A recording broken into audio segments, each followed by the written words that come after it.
वही समाज ने अपने हुकूक को हासिल किया है। जब तक आप मुत्तहिद नहीं होंगे, अपनी सियासी लीडरशिप को नहीं बनाएंगे, हम अपने मसाइल को हल नहीं कर पाएंगे। मैं आपको मिसाल के तौर पर ये बताना जरूरी समझता हूं कि तेलंगाना जिस रियासत से मैं यहां पर आया हूं, वहां पर मजलिस इत्तेहादुल मुस्लिमीन के सिर्फ 7 एमएलए हैं और मजलिस इत्तेहादुल मुस्लिमीन ने अपने 7 अराकीन असेंबली की ताकत की बुनियाद पर वहां के मुसलमानों के लिए, बल्कि तेलंगाना बनने से पहले आंध्र प्रदेश रियासत थी, उसमें मजलिस इत्तेहादुल मुस्लिमीन ने के लिए सिर्फ 7 अराकीन असेंबली। मजलिस ने एक मेडिकल कॉलेज का क़याम अमल में लाया, मजलिस ने इंजीनियरिंग कॉलेज का क़याम अमल में लाया, school of architecture, MBA, MCA और 2 बड़े अस्पताल मजलिस इत्तेहादुल मुस्लिमीन ने कायम किए। आप अंदाजा लगाइए कि उन अस्पतालों में सबसे कम पैसों में डिलीवरी होती है और सबसे कम पैसों में डायलिसिस भी का इलाज किया जाता है। जब कोविड की सेकेंड वेव आई तो सबसे कम पैसों में अगर हैदराबाद में कहीं पर किसी कोविड पेशेंट का इलाज हो रहा था, अस्पतालों में किया जा रहा था। मेरे अजीज दोस्तों और बुजुर्गों, डेक्कन मेडिकल कॉलेज पूरे जुनूबी हिंदुस्तान में एक मुनफरिद मुकाम रखता है। यहां पर हर साल 150 से ज्यादा मुसलमान बच्चे डॉक्टर और डॉक्टर्स बनकर निकलते हैं। Engineering, MBA, MCA, school of architecture, pharmacy college, ये सब कैसे क़याम में लाया गया? आपके पास सियासी ताकत थी तो आपने अपनी सियासी ताकत के बलबूते पर इदारों को कायम किया। ये तालीमी इदारे किसी एक खानदान के या किसी एक फर्द के नहीं है और इंशाअल्लाह ताला ये सुबह क़यामत तक आबाद रहेंगे। ये कौम और मिल्लत का एक असासा है जो हमारे बुजुर्गों ने अपनी मेहनत और अपनी कुर्बानियों और आवाम ने अपने सियासी शऊर जब उनमें बेदार हुआ तो उन्होंने इन तालीमी इदारों को। मेरे अजीज दोस्तों और बुजुर्गों, मैं आपको बताना जरूरी समझता हूं कि CAA कानून जो पार्लियामेंट में बीजेपी की हुकूमत ने एक जालिमाना तौर पर अपनी ताकत की बुनियाद पर एक गैर दस्तूरी कानून को बिल लाकर कानून बनाया, तेलंगाना की असेंबली में हमने वहां की हुकूमत के सामने इस बात का मुतालबा किया और CAA कानून के खिलाफ तेलंगाना की असेंबली में बाज़ाब्ता एक करारदाद, रेजोल्यूशन पास की गई जिसमें ये हुकूमत ने अवाम से वादा किया, तेलंगाना की हुकूमत ने, कि हम तेलंगाना में सेंसस करेंगे, NPR NRC नहीं करेंगे। रेजोल्यूशन जब बनाया जा रहा था तो मजलिस से कहा गया हुकूमत की तरफ से कि आप अपने तरफ से तजवीज पेश कीजिए। रेजोल्यूशन बनाकर हमने हुकूमत को दिया, हुकूमत ने उसमें थोड़ी बहुत तरमीम की और पूरी तेलंगाना की असेंबली में इस रेजोल्यूशन को पास किया गया। कोई कह सकता है कि मजलिस के 7 MLA थे तो मजलिस ने तेलंगाना की असेंबली में CAA कानून के खिलाफ रेजोल्यूशन को पास किया, मगर मेरे अजीज दोस्तों और बुजुर्गों, हैदराबाद की बल्दियां में मजलिस के 44 अराकीन म्युनिसिपल कॉरपोरेशन था जिसने CAA कानून के खिलाफ एक रेजोल्यूशन पास किया, तो वो हैदराबाद कॉरपोरेशन में मजलिस इत्तेहादुल मुस्लिमीन के सिर्फ 44 अराकीन बल्दिया थे। हमने CAA जैसे काले कानून के खिलाफ एक रेजोल्यूशन को पास किया। मेरे अजीज दोस्तों और बुजुर्गों, याद रखिए, अगर आपके पास सियासी ताकत होगी तभी आपके मसाइल हल होंगे। मैं ये नहीं कह रहा हूं कि तेलंगाना में मुसलमानों के पूरे मसाइल हल हो चुके हैं। मैं इतना आपके सामने खड़े होकर इस बात का जिम्मेदारी के साथ दावा कर सकता हूं कि हुकूमत अगर कोई मंसूबा बनाती है मुसलमानों के खिलाफ तो उसको 2-10 बार सोचना पड़ता है, क्योंकि वह जानते हैं कि मजलिस इत्तेहादुल मुस्लिमीन इसके खिलाफ सदा एहतजाज बुलंद करेगी। मेरे अजीज दोस्तों और बुजुर्गों, मेरी इज्जतदार माँ और बहनों, मैं उत्तर प्रदेश को इसलिए नहीं आया हूं कि मैं अपनी मकबूलियत में इजाफा करूं। मैं उत्तर प्रदेश को इसलिए नहीं आया हूं कि खुदा ना खास्ता मेरी अनानियत में और इजाफा हो। मेरे आने का मकसद सिर्फ यही है, और इंशाअल्लाह ताला जब तक अल्लाह सुब्हानहू ताला मुझे जिंदा रखेगा, मैं बार बार उत्तर प्रदेश को और भारत के कोने कोने में जाऊंगा, क्योंकि मेरा मानना यह है कि भारत की जमहूरियत, भारत का आईन जिसको बाबा साहिब अम्बेडकर ने बनाया, मुसलमानों को, दलितों को, आदिवासियों को इस बात की इजाजत देता है कि वो अपनी सियासी क़ियादत को बनाएं। और अब जब सियासी क़ियादत आपकी बनेगी तो आप अपने मुक़द्दर के फैसले आप खुद कर पाएंगे। मेरे अजीज दोस्तों और बुजुर्गों, यही काम करने के लिए हम मजलिस इत्तेहादुल मुस्लिमीन को उत्तर प्रदेश में उसका क़याम में लाया गया। हमारा मकसद यही है कि आज उत्तर प्रदेश में मुसलमान सबसे पिछड़ा क्यों है, आज उत्तर प्रदेश में मुसलमान कमजोर क्यों है, आज उत्तर प्रदेश में मुसलमानों पर जुल्म क्यों किया जाता है। मेरे अजीज दोस्तों और बुजुर्गों, इसकी बात सिर्फ यही जवाब इसका मिलता है कि आपकी एक सियासी क़ियादत नहीं है। आपने यकीनन अपने वोट से मुसलमानों को एमएलए बनाया, एमपी बनाया, विधानसभा भिजाया, पार्लियामेंट को, लोकसभा को भिजाया, मगर आपसे मैं ये दरख्वास्त करने आया हूं कि आप अपनी एक सियासी क़ियादत को बनाइए, अपनी लीडरशिप को बनाइए, ऐसी लीडरशिप को बनाइए जैसा चरण सिंह ने जाटों के लिए लीडरशिप को बनाई थी, ऐसी लीडरशिप को बनाइए जो मुलायम सिंह यादव ने यादवों के लिए बनाई, ऐसी लीडरशिप बनाइए जो बहन जी मायावती ने जाटवों के लिए बनाया, ऐसी लीडरशिप बनाइए कि बीजेपी ने आलाजाद के ब्राह्मण हो या बनिया हो उनके लिए एक सियासी प्लेटफॉर्म बना दिया, ऐसी लीडरशिप बनाइए कि अनुप्रिया पटेल है मगर कुर्मी उनको अपना लीडर मानते हैं। मेरे अजीज दोस्तों और बुजुर्गों, जब ये लोग ये काम करते हैं तो कोई इनसे नहीं कहता कि तुम्हारी वजह से फिरका परस्ती बढ़ रही है, तुम्हारी वजह से तनाव फैल रहा है, मगर मैं आपसे कहने आया हूं कि जब ये तमाम लोग अपनी अपनी सियासी लीडरशिप को बना सकते हैं और अपने समाज को फायदा पहुंचा सकते हैं, तो क्या मायूब बात है कि उत्तर प्रदेश का 19% मुसलमान भी एक करवट ले और इस बात का तय कर ले कि इंशाअल्लाह ताला अब की बार हम अपनी सियासी क़ियादत को बनाएंगे और अपने वोटों से अपने नुमाइंदों को कामयाब करेंगे। जब हर समाज अपने नुमाइंदे को कामयाब करके लखनऊ में विधानसभा को भी जा सकती है, तो क्या उत्तर प्रदेश का मुसलमान अपने वोटों से अपने कैंडिडेट को कामयाब क्यों नहीं कर सकता? ये हो सकता है, ये जरूर होगा इंशाअल्लाह ताला। अगर मेरी जिंदगी में नहीं हुआ तो जरूर मेरी जिंदगी के बाद होगा। मगर मेरे अजीज दोस्तों और बुजुर्गों, आपने 75 साल इंतजार किया, आपने 75 साल में कई ऐसे असेंबली और पार्लियामेंट के इलेक्शन में आपने अपने वोट का इस्तेमाल किया। कभी आपको सब्ज बाग दिखाया गया, कभी आपसे झूठे वादे किए गए, कभी आपसे वादा किया गया था कि तुम्हारी मस्जिदों की हिफाजत की जाएगी, कभी आपसे वादा किया गया कि नौजवानों को बचाया जाएगा, कभी आपसे वादा किया गया कि तुम्हारी मां और बहनों की इज्जतों की हम हिफाजत करेंगे।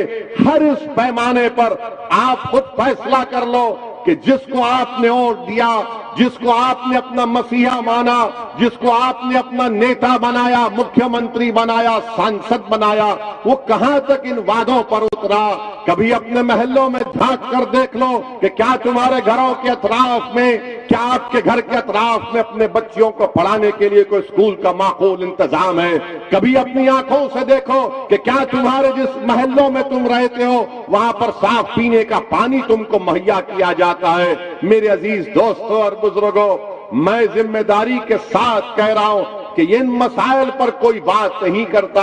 हाँ, जब मजलिस आकर उत्तर प्रदेश में इस बात का मुतालबा करती है कि मुसलमानों की लीडरशिप को बनाएंगे, तो तमाम पार्टीज मुत्तहिद हो जाती है, चाहे बीजेपी हो, समाजवादी हो, बीएसपी हो, कांग्रेस हो, और फिर हमारे ही सफों में ऐसे डरपोक लोग जो छुप कर बैठे हैं, जो अपना ईमान का सौदा कर चुके, जो बेजमीर हो चुके हैं, वो कहते हैं कि नहीं, ओवैसी जो बात कर रहा है वो टेंशन की बात कर रहा है। अरे मैं तुमसे पूछना चाह रहा हूं, मैं जमहूरियत को मजबूत करने की बात कर रहा हूं, मैं अपने वोट की कीमत और अहमियत को उसूल करने की बात कर रहा हूं, मैं ईमान को बेचने की नहीं, मैं ईमान की हिफाजत की बात कर रहा हूं, मैं मुस्तकबिल को रोशन करना चाहता हूं। ये मजलिस इत्तेहादुल मुस्लिमीन का पैगाम और नस्बुल ऐन रहा है। मेरे अजीज दोस्तों और बुजुर्गों, इस सियासी पैगाम को आपको समझना है। मजलिस के मुखालिफीन चाहे वो संघ परिवार के हों, अब ये संघ परिवार में भी एक आरएसएस ने मुस्लिम राष्ट्रीय मंच बनाया। मुस्लिम राष्ट्रीय मंच बनाकर उत्तर प्रदेश के मुसलमानों के पास जाकर उनसे कहते हैं कि आप क्यों लड़ना चाहते हो बीजेपी से, क्यों खामखा उनसे लड़ना चाहते हैं, आइए बैठकर बात कर लेंगे और इनको वोट डालिए। मैं उन लोगों से पूछना चाहता हूं आरएसएस से कि बताओ, तुम्हारा जो ओथ है, जो आरएसएस के लोग जो कसम खाते हैं, वो क्या है बताओ? क्या वो संविधान के मुताबिक है? मैं जानता हूं तुम्हारा ओथ क्या है, तुम बताओ उसको। तुम इस मुल्क को एक हिंदू राष्ट्र बनाना चाहते हो, तुम इस मुल्क को एक मजहब का मुल्क बनाना चाहते हो, और आज आरएसएस के लोग जाकर इस तरह की बातें अवाम के दरमियान में करती हैं। बताओ आरएसएस वालों, क्या ये बात सच नहीं है कि गोलवालकर ने नहीं कहा था कि हमारा जो तिरंगा है वो 3 रंग का है, वो शुभ है? क्या नहीं कहा था अपनी ऑर्गेनाइजर मैगजीन में? क्या आरएसएस ने नहीं कहा था कि अंबेडकर के बनावे संविधान को हम नहीं मानते, मनुस्मृति को मानते हैं? ये डॉक्यूमेंटेशन है। क्या गोलवालकर की किताब वी द पीपल डिफाइंड में नहीं लिखा गया कि मुसलमानों पर, ईसाइयों पर, कम्युनिस्टों पर भरोसा नहीं किया जा सकता? आज हिंदुत्व की बात कर रहे, हिंदुत्व का डेफिनेशन कहां से आया बताओ? 1980 तक कोई एक आरएसएस का लीडर का एक बयान बता दो जहां पे लफ्ज हिंदुत्व इस्तेमाल हुआ। श्यामा प्रसाद मुखर्जी से दीनदयाल उपाध्याय से लेकर 1980 के जमाने में सावरकर की हिंदुत्व की लिखी हुई किताब को लेकर हिंदुत्व की बात रखी गई। हिंदुत्व के माने क्या है जो सावरकर ने लिखे? सावरकर ने अपनी किताब में लिखा कि हिंदुत्व के माने ही है कि वो शख्स, और मुसलमानों के बारे में सावरकर ने क्या कहा कि मुसलमान भारत को मदरलैंड और होली लैंड नहीं मानते, इसीलिए ये इनका मुल्क नहीं है। ये हिंदुत्व के माने सावरकर ने अपनी किताब में लिखे। और ये लोग बात करते हैं कि सुप्रीम कोर्ट के चीफ जस्टिस जेएस वर्मा ने ये बात कही। जस्टिस जेएस वर्मा ने सावरकर की किताब का हवाला नहीं दिया, मैं दे रहा हूं, मैं दे रहा हूं। पूछो, इस पर इनकार कर सकते क्या तुम? मेरे अजीज दोस्तों और बुजुर्गों, ये बात हम सामने रखते हैं तो हम पर तनकीद शुरू हो जाती है, हम पर इल्जामात की बौछार शुरू हो जाती है। मैं हिंदुस्तान के, भारत के नेशनलिज्म को मानता हूं। वो भारत के नेशनलिज्म में तमाम लोग शामिल हैं, जिसको अंग्रेजी का वर्ड है वो इंक्लूसिव है, इंक्लूसिव है।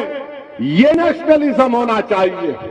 बल्कि मुझे याद आ रहा है कि मोहम्मद अली जौहर रहमतुल्लाह अलैह से जब पूछा गया, बरतानिया में अंग्रेजी में पूछा गया कि मोहम्मद अली जौहर तुम नेशनलिस्ट हो क्या, तो मोहम्मद अली जौहर ने कहा था कि मैं नेशनलिस्ट नहीं हूं, मैं सुपर नेशनलिस्ट हूं। हम मुसलमान सुपर नेशनलिस्ट हैं, मगर हम इंडियन नेशनलिज्म को मानते हैं।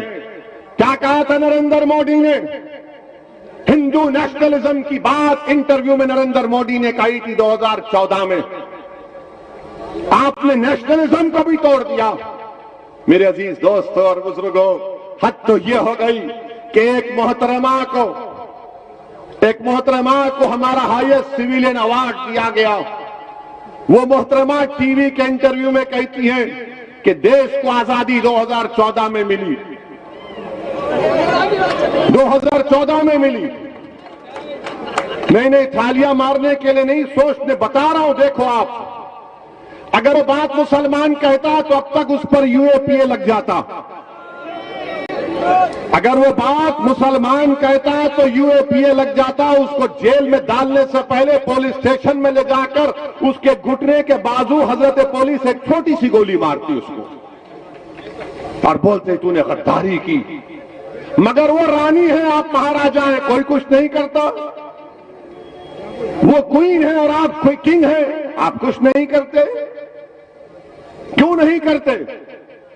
अगर हमारे मुंह से अगर गलती से भी निकल जाता, किसी ने इंडिया पाकिस्तान के मैच में कुछ लिख दिया गलती से, तो बाबा ने कहा गद्दारी का इल्जाम लगा के जेल में भिजा दिया जाएगा। बोलो बाबा। मैं उत्तर प्रदेश के मुख्यमंत्री से पूछ रहा हूं, मैं देश के प्रधानमंत्री नरेंद्र मोदी से पूछ रहा हूं, क्या देश 47 में आजाद हुआ या 2014 में आजाद हुआ? बताओ। और अगर यह गलत है तो क्या देश के प्रधानमंत्री और उत्तर प्रदेश के मुख्यमंत्री गद्दारी का इल्जाम लगाएंगे सेडेशन का? क्या सेडेशन सिर्फ मुसलमानों के लिए? क्या सेडेशन सिर्फ नौजवान तालिब इल्म और तुलबा के लिए? क्या सेडेशन किसके लिए फिर? और फिर इससे बढ़कर बात यह कि यह संविधान के खिलाफ है। कैसे खिलाफ है? भारत के संविधान में एक फंडामेंटल राइट्स है, हुकूक है और एक ड्यूटीज है। नरेंद्र मोदी बार बार बोलते हैं ड्यूटीज, अपना ड्यूटी निभाओ। नरेंद्र मोदी जी, पार्लियामेंट में बल्कि संविधान में लिखा है कि इस बात को हमको तालीम दी जा रही है संविधान के जरिए कि हर भारत के रहने वाले के लिए, नागरिक के लिए जरूरी है कि वो मुजाहिदीन आजादी की इज्जत करें। डायरेक्टिव प्रिंसिपल्स में लिखा गया। बताओ तुम क्यों खामोश हो? खाली एक बयान आ गया बीजेपी से कि इस बयान से हम नहीं मानते। नहीं मानते तो फिर हम जब बोलते हैं तो हम पर मुकदमा क्यों? हमको भी कहो कि तुम्हारी बात को नहीं मानते, मगर तुम जो चाहे मन गढ़ंत बातें अनाप शनाप बकते रहोगे। अगर हम इज़हारे ख्याल करेंगे, हमारी राय तुमसे मुख्तलिफ होगी, तुमको पसंद नहीं आएगी तो जेल मेरा मुकद्दर या गोली मेरा मुकद्दर बना दिया जाता है। ये कौन सा इंसाफ है? कल हम सुन रहे थे मीडिया के दोस्त बात किए कि देश के वजीर दाखिला अमित शाह ने अपने आजमगढ़ की तकरीर में जैम का जिक्र किया। हमसे पूछा गया जैम, हमने कहा हम तो टोस्ट पर जैम लगा के खा लेते। तो कौन से जैम की बात कर रहे हैं? हर बात में आजम खान। अरे क्या अमित शाह साहब बगैर मुसलमान का नाम लिए रात में नींद नहीं आती क्या आपको? आपके पेट में इतना दर्द क्यों होता मुसलमान के नाम से? आप तो भारत के होम मिनिस्टर हैं ना, कि जैम में लगा दिया, आजम को ला मुख्तार को ला लिया। जिना के बारे में हमको क्या बोलना, हमको ताल्लुक ही नहीं। मगर हमारे से ज्यादा ये लोग बोलते जिना, हम नहीं बोलते। मुसलमान जिना नहीं बोलता कभी, मगर ये लोग बोलते, जिसमें सब शामिल है। आप बताइए कि देश के होम मिनिस्टर हैं और नाम ले रहे हैं किसका? हैदराबाद को भी आए थे, हैदराबाद को भी आकर बहुत हमारे बारे में तस्करा किया। हर जगह हैदराबाद जब कभी आते अमित शाह या तेलंगाना आते बोले ओवैसी ये, ओवैसी ये। हमने कहा हाँ, पूरे भारत के अगर कोई लैला है तो उसका नाम असदुद्दीन ओवैसी है, सब मेरे मजनू हैं। इनको सुकून नहीं मिलता ना, इनको सुनिए सुनिए, इनको सुकून नहीं मिलता। नाम लेना चाहिए मुसलमान का, नाम लेना चाहिए। अरे शिबली के नाम लेना था आजमगढ़ में, हजरत शिबली का नाम लेना था आजमगढ़ में, क्यों नहीं लिए? उन्होंने भी तो बहुत काम किया ना, तारीख बनाई इस मुल्क की, मगर इनको शिबली याद नहीं आया, इनको आजम याद आ गए। इनको कैफे आजमी याद नहीं आया, इनको मुख्तार याद आ गया।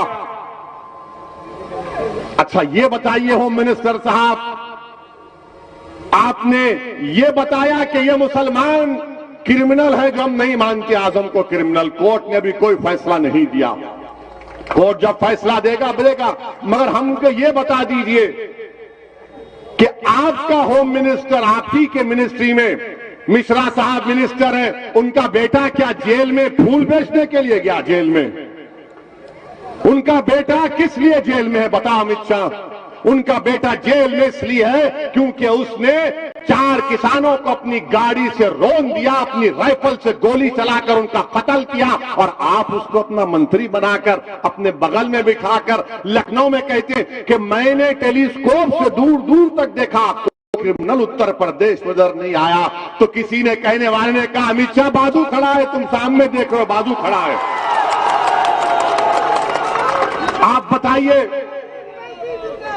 आप बताइए ये बीजेपी का मामला, पेट्रोल की कीमत आसमान को छू गई तो देश की जनता गरीबों की आंखों में धूल झोंकने के लिए थोड़े से पैसे कम कर दिए, 10 रुपये 20 रुपये। जब आप 20 रुपये कम कर सकते हैं तो आप 40-50 रुपये भी कम कर सकते हैं, क्यों नहीं करना चाह रहे आप? गरीबों का वोट लेंगे और गरीबों का खून भी चूसेंगे, और महंगाई गरीबों को मार रही है। गरीब परेशान है, मगर ये लोग क्या कहते हैं? Jam jam. अरे खाने को खाना नहीं है, तुम कौन से जैम की बात कर रहे हो?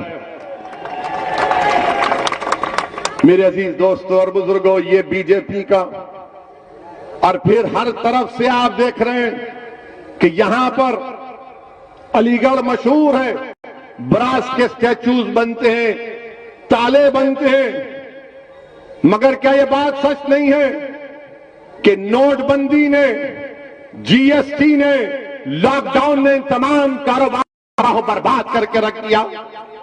नोटबंदी ने, जीएसटी ने लॉकडाउन में बर्बाद कर दिया।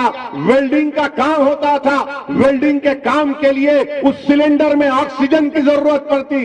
1000 लोग, 1000 यूनिट बंद हो चुके हैं, मगर बीजेपी के लोग बात करेंगे तो जे की बात करेंगे, या जैम की बात करेंगे, या फुलां की बात करेंगे। मेरे अजीज दोस्तों और बुजुर्गों, और फिर अमित शाह कहते होम मिनिस्टर हैं, देश के होम मिनिस्टर हैं, वो कह रहे हैं कि जितने लोग क्रिमिनल हैं वो कहते हैं गोली मत मारो, मारे। अमित शाह साहब आप बताइए, गाजियाबाद में, मैं 2 दिन पुरानी बात कर रहा हूं, गाजियाबाद में 7 लड़कों को, उनका नाम भी सुना देता हूं मीडिया के लिए, क्योंकि वो अमित शाह के जैम को सुनकर आए।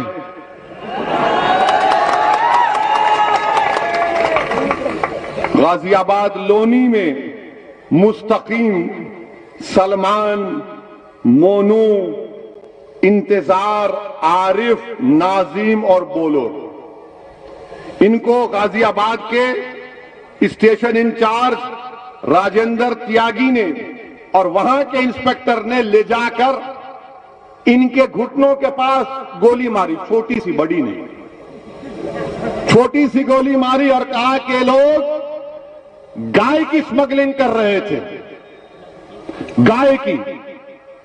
उसके बाद मीडिया के लोगों ने, मैं सलाम करता हूं उस मीडिया के जिम्मेदार को, उसने जाकर जहां पर कहा कि ये वेयर हाउस है, यहां पर ये जानवर को लाते थे, गाय को लाकर उसको काटते थे, स्मगलिंग करते थे। उसने जाकर पूछा बाजू वालों से कि क्या यहां पर जानवर आता था?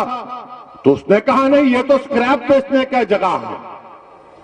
जब सबने कह दिया कि कुछ नहीं आता था, ये तो स्क्रैप बेचने की जगह है, माने जहां पे इनकाउंटर हुआ वहां पर बाजू, तो फौरन योगी आदित्यनाथ की सरकार ने क्या किया, राजेंद्र त्यागी का ट्रांसफर कर दिया, राजेंद्र त्यागी का ट्रांसफर कर दिया, इंस्पेक्टर का ट्रांसफर कर दिया। और अमित शाह बोल रहे हैं कि गोली मारते हैं। ये गोली मार रहे हैं आप, ये गोली मार रहे हैं आप मुसलमानों को, जहां पर कोई गाय की स्मगलिंग नहीं, आपने सिर्फ मार दिए। और मैं उन पुलिस वालों से कह रहा हूं, याद रखो, याद रखो, हमेशा बीजेपी इख्तियार पर नहीं रहेगी, याद रखो,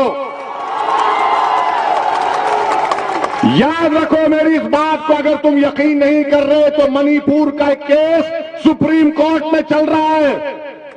मणिपुर की पुलिस ने 70 लोगों का इनकाउंटर किया, आज वो केस चल रहा है बरसों के बाद। और हम नहीं भूलेंगे, हम कभी नहीं भूलेंगे कि किस को याद रखो, कोई नहीं, कोई जुल्म को नहीं भूला जाएगा। समाजवादी लोग के लोग भूल सकते, हम नहीं भूलते, ना हम दोस्तों को भूलते हैं, ना जालिम के जुल्म को भूलते, और इंसाफ के लिए लड़ते रहेंगे, याद रखो। आज तुम एक हुकूमत के दबाव में आकर गोलियां चला रहे हो, याद रखो, एक एक गोली का इंशाअल्लाह अल्लाह भी हिसाब लेगा और कोर्ट भी लेगा। आप बताइए क्या है ये? वेयरहाउस के बाजू दुकानें, कह रहा है कहां की गाय, कहां की स्मगलिंग, तो आपने रातों रात उनको ट्रांसफर कर दिया। अमित शाह जिक्र करते हैं आजम का, हम पूछना चाहते हैं अमित शाह, आपने अल्ताफ का क्यों जिक्र नहीं किया? यही कासगंज का अल्ताफ जिसको इल्जाम था कि कोई बच्ची को लेकर भागा, अल्ताफ को लाया गया पुलिस स्टेशन में और दुनिया को बताया गया कि 2.5 फीट की नल की टूटी से अल्ताफ ने खुदकुशी कर ली।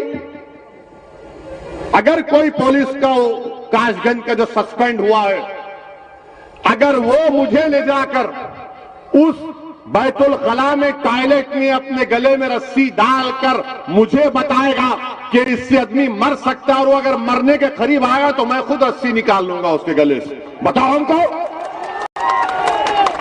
बताओ हमको।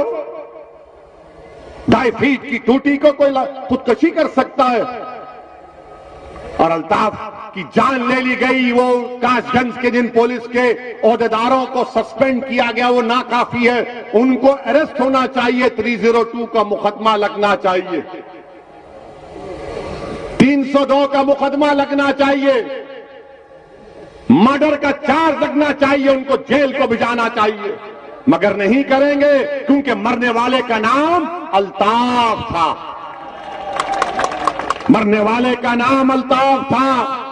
अगर मरने वाले का नाम गुप्ता होता या आलाजाद का होता तो पुलिस भी सस्पेंड, पुलिस भी गिरफ्तार, मुख्यमंत्री पहुंच जाते उसके घर को, मगर मरने वाला मुसलमान है, इसलिए खाली सस्पेंशन पर बात या ट्रांसफर पर बात खत्म हो जाती है। मेरे अजीज दोस्तों और बुजुर्गों, तरफे तमाशा ये है कि 2:30 बजे अल्ताफ की मौत होती है और 4 बजे 1.5 घंटे के बाद कासगंज की बहादुर पुलिस योगी आदित्यनाथ की गवर्नमेंट में 2:30 बजे अल्ताफ की मौत और 4 बजे अल्ताफ के खिलाफ उल्टा FIR किया जाता है। और अल्ताफ की मौत कौन की? FIR में क्या लिखते हैं कि नामालूम पुलिस वालों ने, नामालूम पुलिस वालों ने अल्ताफ को मार दिया। अच्छा, ये क्या आसमान से आए थे कि अल्ताफ को खुदकुशी देकर उड़ के चले गए, या नागपुर से आए थे? कहां से आए थे? नामालूम, अंग्रेजी में कहा अनडिस्क्लोज्ड, अननोन पीपल। वाह बाबा, क्या कार चला रहे आप। ये मजाक एक इंसान के एक बाप को अपने बेटे से महरूम कर दिया गया और बाप से खाली पेपर पर अंगूठा ले लिया गया और लिख दिया गया कि इसका बाप तो खुश है हमसे। हाँ, जिस तरह देश की जनता योगी और मोदी से खुश है, सब खुश है। फिर सबको आप अंगूठे पे दबा दो और ले लो। मगर एक बाप ने तो अपने बेटे को खोया है ना। और याद रखो, जो लोग जुल्म करते हैं, अगर मैं भी जुल्म करता हूं तो मुझे अल्लाह कभी नहीं माफ करेगा। अल्लाह सुब्हाना व तआला जालिम के जुल्म को कभी नहीं बर्दाश्त करता। और एक मजलूम की आंख में जब आंसू आते हैं तो अल्लाह की रहमत जोश में आ जाती है। तुमने एक बाप से उसका बेटा छीना, इंशाअल्लाह ताला अल्लाह इंसाफ करेगा।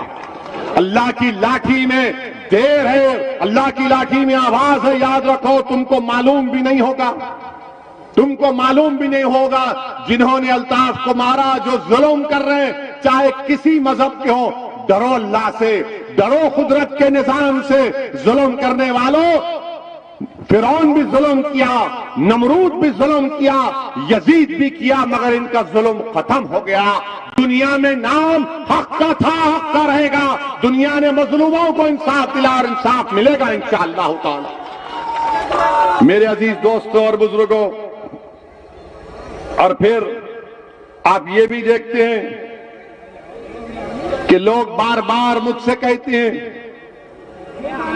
कि सेकुलरिज्म की बात, लोग बार बार कहते हैं कि असदुद्दीन ओवैसी तुम सेकुलरिज्म को कमजोर करना चाहते हो। मेरा उनसे एक सवाल है, जरा ये बता दो कि जब 3 अक्टूबर को आमिर खान ठेला बंडी पर अपने कपड़े बेच रहा था तो 2 लोग आकर उसको मारते हैं कि कहा ये नारा लगाओ जेएसआर का। उसने नहीं लगाया तो उसको मारा और पीटा गया। फिर एक लड़का है नियाजी, फरमान नियाजी, बरेली का अलीगढ़ से जा रहा है ट्रेन में। ये देख लिए उसको ये लोग जो मुसलमानों से नफरत करते हैं, बल्कि मुसलमानों से नहीं बल्कि भारत से नफरत करते हैं। वो भारत के संविधान से नफरत करते हैं। वो भारत के प्लुरलिज्म, डाइवर्सिटी, भाईचारगी से मोहब्बत नहीं करते, नफरत करते हैं। उन्होंने इस फरमान नियाजी से कहा, तेरे चेहरे पे दाढ़ी क्यों है, तू कुर्ता पैजामा क्यों पहना हुआ है। और जब उस बच्चे ने कुछ नहीं कहा तो उसके कपड़े फाड़ दिए।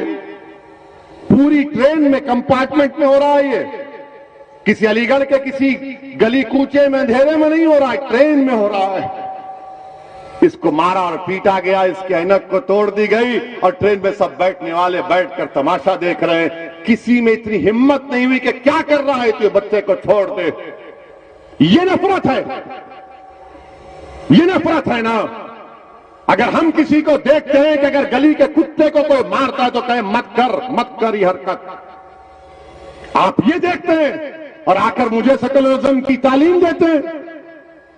कौन से सेकुलरिज्म की तुम बात करते हो मेरे सामने? कौन से? वो जो हरियाणा का बच्चा आज से 4 साल पहले हाफिज कुरान, जिसने कुरान को तरावी मुकम्मल करके ईद की तैयारी के लिए नए कपड़े लेकर दिल्ली को जा रहा था तो ट्रेन के कंपार्टमेंट में उसको चाकू से मारा गया, उसके भाई को। वो सेकुलरिज्म जो ट्रेन के कंपार्टमेंट से निकलता, प्लेटफॉर्म पर कोई उठा नहीं सकता, उसका भाई जख्मी हालत में अपने भाई को 20 सीढ़ियां उठाकर लेकर जाता है, दम तोड़ देता है, वो सेकुलरिज्म। इसके बाद भी अगर मैं इसलिए कह रहा हूं, आपको कह रहा हूं, मैं मुखातिब भारत के मुसलमानों से हूं, मैं मुखातिब कोई सेकुलर पार्टी या बीजेपी आरएसएस से नहीं हूं, मैं मुखातिब आपसे हूं। अगर मेरी एक बात गलत है तो आप मुझे पकड़ लीजिए। इसीलिए मैंने कहा कि भारत के संविधान में जो सेकुलरिज्म है मैं उसको मानता हूं। मैं सियासी सेकुलरिज्म को अपनी जूती की नोक पर भी नहीं रखता हूं। भारत का सेकुलरिज्म संविधान का अलग है। जो हमारे मुजाहिदीन आजादी ने ख्वाब देखा था, जो वो खुद उस पर अमल करते थे, मगर ये सियासी पॉलिटिकल सेकुलरिज्म धोखे के लिए इस्तेमाल होता है। बताइए आप मेरे अजीज दोस्तों और बुजुर्गों, ये सेकुलरिज्म है कि उत्तर प्रदेश में कितने लोगों को गोली मारी गई। क्रिमिनल अगर पकड़े गए तो 31% गोली मारी गई, एनकाउंटर हुआ। क्या यह सेकुलरिज्म है कि उत्तर प्रदेश में मुसलमानों का लिटरेसी रेट 58% है? यह सेकुलरिज्म है? और मुस्लिम खवातीन का, महिलाओं का 50% है। यह सेकुलरिज्म है? तुम इस सेकुलरिज्म के नाम पर दोगे वोट? किस बुनियाद पर आप वोट देंगे, बताओ मुझे। यह सेकुलरिज्म है कि हाई स्कूल में खाली मुसलमानों के 3% बच्चे, ग्रेजुएशन में सिर्फ 2% बच्चे, ये सेकुलरिज्म के नाम पर आप वोट देंगे? किस बुनियाद पर आप वोट देंगे? अगर उत्तर प्रदेश और भारत का मुसलमान इन चीजों को गौर नहीं करेगा, या आदाद और शुमार को, डेटा को गौर करके एक सही फैसला लो। आपने तो कसम खा ली है। हम जिस मिलते हैं तो बोलते हैं असद साहब आप बहुत अच्छा बोलते हैं, पार्लियामेंट में दबा कर बोलते हैं, टीवी पर बहुत अच्छा बोलते हैं। हम जब आप टीवी पे आते हैं, हम लोग सब घर के लोग बैठकर देखते हैं। मैंने पूछा क्या मैं कोई गुलकार हूं क्या आप मुझे देखकर मेरे गाना सुनने के लिए बैठते हैं? आप बहुत अच्छी तकरीर करते, तो क्या करूं, गाना गाऊं, हारमोनियम लाऊं नेक्स्ट टाइम? मेरे अजीज दोस्तों और बुजुर्गों, आपको बेदार होना है। जिस दिन आप बेदार हो जाएंगे, आपकी वोट की अहमियत भी नहीं है। मैं कह रहा हूं आपको, उत्तर प्रदेश में मुसलमानों की वोट की कोई अहमियत नहीं है, कीमत नहीं है। अगर तुम्हारे वोट की कीमत और अहमियत होती तो अमित शाह ये जबान इस्तेमाल नहीं करते। अगर तुम्हारे वोट की कीमत होती तो आजम खान जेल में नहीं होते। अगर तुम्हारे वोट की कीमत होती तो तुम्हारे बच्चे स्कूलों में होते। तुम्हारे वोट की कीमत होती तो तुम पर गोलियां नहीं चलाई जाती, तुम पर फूल बरसाए जाते। अगर तुम्हारे वोट की कीमत होती तो तुम्हारे बच्चे ग्रेजुएट होते, हमारी बच्चियां पढ़ती। तुम्हारे वोट की कीमत होती तो तुम्हारे मस्जिदों की हिफाजत होती। तुम्हारे किसी भी वोट की कीमत और अहमियत नहीं रही। अब इसकी अहमियत और कीमत को अगर जिंदा करना है तो सियासी क़यादत को पैदा करो। हां, अगर तुम खुश हो कि मैं अगियार के चौखट पर जाकर सर झुकाऊंगा, अगर तुम मुतमईन हो कि मैं गुलामी का हक अदा करूंगा, अगर तुम खुश हो कि मैं इसी हालत में रहूंगा, मैं इसी तरह पिटता जाऊंगा, मिटता जाऊंगा और नाइंसाफी का सैलाब मुझ पर आता रहेगा, मैं इस तरह की जिंदगी नहीं गुजार सकता। मैं घुटन में अपनी जिंदगी नहीं गुजार सकता। मुझे सांस लेने की आदत है, मुझे खुली जहन चाहिए, खुला एटमॉस्फेयर चाहिए। जमहूरियत में मुझे अपना हक चाहिए, मुझे मेरी आवाज उठाने का हक चाहिए। मैं अपना हक चाहता हूं, पार्लियामेंट हो या उत्तर प्रदेश की विधानसभा हो, मैं चाहता हूं कि मेरी आवाज को सुना जाए, मेरे मसाइल को हल किया जाए। मेरे अजीज दोस्तों, मैं बहुत नारे सुन रहा हूं, पिछले 10-12 साल से नारे सुन रहा हूं। इन नारों को वोट में तब्दील करो, इन नारों को वोट में तब्दील करो। सिर्फ नारे लगाकर आंख में 2 आंसू लाकर पोंछ लिए और उसके बाद सुबह उठते कि हाँ भैया कैसे अच्छे हैं, आ गए। नहीं मेरे भाई, करवट लेना है आपको, एक फैसला लेना है आपको। और अलीगढ़ में आप देख रहे हैं, सीवरेज लाइन का इंतजाम नहीं, पीने के पानी का साफ इंतजाम नहीं, ट्रैफिक जाम लगा रहता है। मगर अमित शाह को वो जाम की फिक्र है, अलीगढ़ के ट्रैफिक जाम की फिक्र नहीं है। अलीगढ़ के ट्रैफिक जाम की फिक्र नहीं है। अब बोले फिगर जाम है अलीगढ़ में, आ रहें दे वो जाम, हम वो जाम करेंगे, हम वो जाम पे बोलेंगे। मेरे अजीज दोस्तों और बुजुर्गों, ये जो अपने मजलिस को गाली देते हैं, मजलिस पर इल्जाम लगाते हैं कि मजलिस वोट डिवाइड करती है। सुना होगा ना आपने कि इलेक्शन लड़ेंगे वोट डिवाइड करते।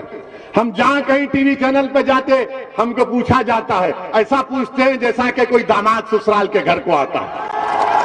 जब जाता है ना बेटा घर को अपने ससुराल में, तो ससुर साहब बैठ के पूछते, बेटा खुश, अच्छे हैं? हमसे वही सवाल होता है, आप लड़ेंगे तो वोट डिवाइड हो जाएंगे, हम लड़े तो वोट डिवाइड होंगे। तो क्या हुआ था 2019 में? 75% मुसलमानों ने समाजवादी और बहुजन समाज पार्टी को वोट दिया। आपने दिया नहीं दिया? अलीगढ़ से आपने बीजेपी को वोट दिया? डर रहे क्यों? वोट दिया क्या? आपने समाजवादी को दिया, बीएसपी अलायंस को दिया ना? हाथ उठाइए। अरे पूरे उठाओ यार। फिर कैसे जीता? हम आए थे क्या? हमारी रूह आके या हमारे अजिन्नात आकर आपको कान में फूंक कर बोले मत दो वोट? कैसे हुआ फिर? 75% मुसलमानों ने उत्तर प्रदेश में 2019 में समाजवादी और बीएसपी को वोट दिया। कितने जीते? खाली 15 लोकसभा, सिर्फ 15। अब कौन जिम्मेदार है इसका? हम जब बोलते हैं कि हिंदू बीजेपी के पास जा चुका है, ये कोई नहीं बोलता, समाजवादी के लोग नहीं बोलेंगे।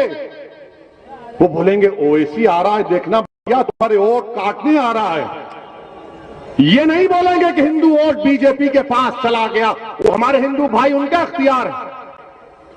समाजवादी पार्टी के 3 परिवार के लोग इलेक्शन हार गए, तो क्या तुमने उनकी जबान से सुना कि समाजवादी ने कहा कि हम हिंदू वोट से हार गए? कभी सुना आपने? मगर जब हम खड़े होते हैं तो इनको लगता है कि भाई ये एक दीवाना आया है हैदराबाद से, ये कुछ कर जाएगा। अगर तुम अच्छे होते तो मैं आता ही नहीं उत्तर प्रदेश को। तुम अगर नाइंसाफी नहीं करते तो हम आते ही नहीं थे। हम तो हैदराबाद के उन्हीं चबूतरों पर बैठकर ईरानी चाय पीकर खुश रहते थे। मगर तुमने हमको बुलाया है, तुम्हारे जुल्म ने, तुम्हारी नाइंसाफी ने हमको बुलाया है। और इंशाअल्लाह ताला जब अल्लाह के जात पर तवक्कल करके हमने कदम और फैसला लिया है, तो अब पीछे हटने का सवाल नहीं। उत्तर प्रदेश नहीं, पूरे भारत में जाएंगे। मेरे अजीज दोस्तों और बुजुर्गों, मेरे अजीज दोस्तों और बुजुर्गों, 2019 का चुनाव, फिर 17 का असेंबली इलेक्शन, अखिलेश और कांग्रेस मिल गए तो गाना चलाया था, यूपी को इन 2 लड़कों का साथ बहुत पसंद है। यूपी की जनता ने कहा हमको नापसंद है और बीजेपी को बना दिया। फिर 14 के चुनाव हुए, 14 का पार्लियामेंट का इलेक्शन हुआ। समाजवादी पार्टी के 5 यादव परिवार के लोग कामयाब हुए। बाप, बेटे, पत्नी, दोनों भाई। हम नहीं थे। अब आप बताइए आपकी वोट की अहमियत क्या है? जिस दिन आप मंजलिस को वोट देना शुरू कर देंगे, जिस दिन आप मंजलिस के उम्मीदवारों को कामयाब करना शुरू कर देंगे, याद रखो ये जो गुरूर और तकब्बुर के महिला जो बने हुए हैं ना, इनकी बुनियादों को हिला के रख देंगे इंशाअल्लाह ताला। ये जो जुल्म पर अपनी शख्सियत को बनाकर हमारे सामने खड़े हैं, जिन्होंने हमारे ख्वाबों को और उम्मीदों को चूकना-चूर करके हमारे नौजवानों की जवानी को बर्बाद करके अपने सियासी महलों को तामीर किया है। मेरे अजीज दोस्तों और बुजुर्गों, मेरी आपसे दबन गुजारिश है कि आप अपने ख्वाबों को पूरा करो। आप अपने ख्वाबों को पूरा करो, उसमें कोई मायूब बात नहीं है। डरने और घबराने की जरूरत नहीं है। समाजवादी पार्टी हो, कांग्रेस हो, कांग्रेस हम तो भूल ही गए। उनके नेता अमेठी से लड़े, वो हार गए। हम गए थे क्या? अच्छा, कहां से जीते वो? जुनूबी हिंद से, उस कॉन्स्टिट्यूंसी से जीते जहां पर 30% मुसलमान हैं, वहां जीत गए। और ये साफ जब मंजलिस की बात आती, नहीं नहीं नहीं, ये नहीं, ये ठीक नहीं है, ये ठीक नहीं है। कांग्रेस पार्टी का ये हाल है। समाजवादी पार्टी का ये हाल है, मगर सब के सब चौधरी बने हुए सेकुलरिज्म के, और सब ये समझते हैं कि मुसलमान कहां जाएगा हमको छोड़कर, मुसलमान कहां जाएगा हमको छोड़कर। मेरे अजीज दोस्तों और बुजुर्गों, मैं आपको ये नहीं कह रहा हूं कि उनको छोड़कर मुझे अपना लो, मैं आपसे कह रहा हूं कि अपने आप को अपना लो, अपने आप को अपना लो, अपने बारे में सोचो। अब याद रखो मेरी इस बात को, ये जो फिरका परस्ती, ये फैशिज्म, ये मुसलमानों से नफरत की जो अंधेरे की रात है, ये रात लंबी रहने वाली है। उत्तर प्रदेश के अजीज लोगों, याद रखो, ये रात लंबी रहने वाली है। अगर तुम ये उम्मीद लगाकर बैठे हो कि इस अंधेरी रात में कोई सेकुलर पार्टी का आदमी चिराग लेकर आएगा, नहीं लेकर आएगा। इस अंधेरी रात में अगर तुम ये गलत सोच रहे हो कि कोई शमा जलाकर मेरे घर को आएगा, नहीं, तुमको इस अंधेरे में अपनी शमा को जलाना पड़ेगा, को तुमको छांटना पड़ेगा। इस अंधेरे में तुमको एक ताकत बन के उभरना पड़ेगा, और वो अंधेरे का तेल तुम्हारा इत्तेहाद होगा, तुम्हारे आंसू होंगे, तुम्हारी ताकत होगी, और होगी इंशाअल्लाह ताला। मेरे अजीज दोस्तों और बुजुर्गों, मैं अपने बुजुर्गों से अपील कर रहा हूं कि आपने अपनी जवानी को इन तमाम नाम निहाद सेकुलर पार्टियों पर कुर्बान कर दिया। मेरी उन बुजुर्गों से अदबन गुजारिश है, आप सोचो आपने क्या हासिल किया, आपने क्या हासिल किया? क्या आपके ख्वाबों को की ताबीर हुई? क्या आपकी उम्मीदों पर वो उतरे? हम सिर्फ वोट डालने वाले नहीं, हम एटीएम की मशीन नहीं है मुसलमान, कि इलेक्शन आ गया और एटीएम में जाओ और डालते रहो वोट। नहीं, वोट डालो मगर अपने आप को डालो, अपनी ताकत को दिखाओ। तुम्हारी ताकत तुम कैसे दिखाओगे? आज यूएपीए का कानून बन गया, कांग्रेस और समाजवादी ने साथ दिया। मेरे अजीज दोस्तों और बुजुर्गों, मेरी आपसे गुजारिश है कि एक जरूर इस बात पर गौर करिए कि महाराष्ट्र में जो तशद्दुद हुआ वो नहीं होना चाहिए था। मैं तशद्दुद के खिलाफ हूं और रहूंगा। अब यहां पर भी बाज लोग वो साजिश कर रहे हैं, जज्बात में मत आइए, होश से काम करिए। अगर कोई हमारे जज्बात को ठेस पहुंचाता है तो पुलिस में जाकर कंप्लेन दीजिए। अगर थाने में एफआईआर नहीं दिया जाता तो कंप्लेन का एक्नॉलेजमेंट लीजिए। अगर एक्नॉलेजमेंट भी नहीं दिया जाता तो उस थानेदार को ईमेल करके उसको रिकॉर्ड में महफूज रखिए, मगर कानून को अपने हाथ में मत लीजिए, तशद्दुद होने मत दीजिए। अपने आप को बचाओ, हम अपने बच्चों को बचाएंगे, उनको लीडर बनाएंगे, उनको कायद बनाएंगे। और हमारी कोशिश और ख्वाहिश यही है कि उत्तर प्रदेश में आपकी एक सियासी ताकत बने।